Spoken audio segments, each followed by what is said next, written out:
sawubona sisi. Uyazi sisi la ngihamba ngifunana nomuzi ohlala ukhulubuze. Anganoma uyakwazi ngikhona. Yebo ngiyakwazi. Ingaphi nje ngingakuphelezela. Ngicela ungibuyise isikhathi siziyazi. Ngihamba. Ngicela ungibuyise isikhathi sisi. 2:30. Sisi.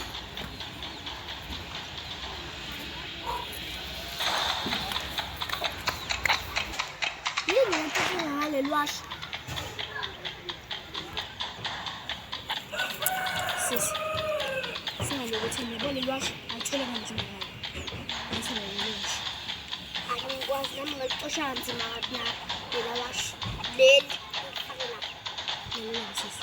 Ngikuphelele imali 2000 ngizokunikeza uhlanga. 2000 rand. Yebo.